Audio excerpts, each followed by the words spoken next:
तर आजचा व्हिडिओ माझ्या अशा मैत्रिणीसाठी आहे ज्यांना छोटे मुलं आहेत आणि त्यांना फोटोशूट करायचा आहे, मुलांचा मंथली फोटोशूट. आता मंथली फोटोशूट खूप साऱ्या प्रकारे तुम्ही करू शकता, पण ते कसं आहे की प्रत्येक वेळेस फुलं वगैरे आणून ठेवले तर ते वाया जातात, कारण कधी मुलाचा मूड असतो नसतो, कधी मुलं वेळेवर तब्येत नसते बरी त्यांची. त्यामुळे जर मग जे घरात अवेलेबल आहे त्याच्यातच केलं तरी बी फोटोशूट होऊ शकते. आणि असं नाही की मोठे मोठे फोटोशूटच केलेले गरजेचं आहे. आपल्याला फक्त आपल्या मुलाशी गरज असते की मुलगा त्या वयात तसा कसा दिसत होता आपलं मूल, त्यामुळे तेवढंच आपल्याला फक्त असतंय. मी कृष्णालीच्या वेळेस पण फोटो काढले, पण असं मंथली काही केलेलं नव्हतं. पण आता दर्शनच्या वेळेस सगळेजण करत होते तर मी म्हटलं मी पण करून घेऊयात.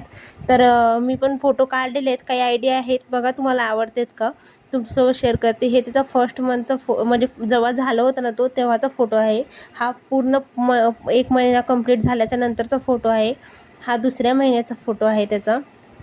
आणि हा हा दर्शनचा 3ऱ्या महिन्याचा फोटो आहे. गणपती बसलेले होते त्यामुळे गणपती थीमनी घेतला.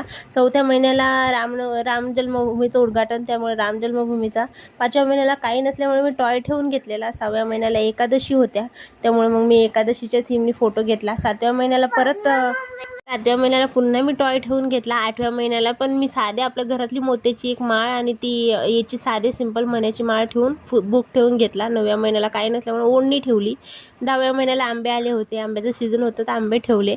11व्या महिन्याला तो सायकलवर बसत होता त्यामुळे तसाच त्याचा फोटो घेतला.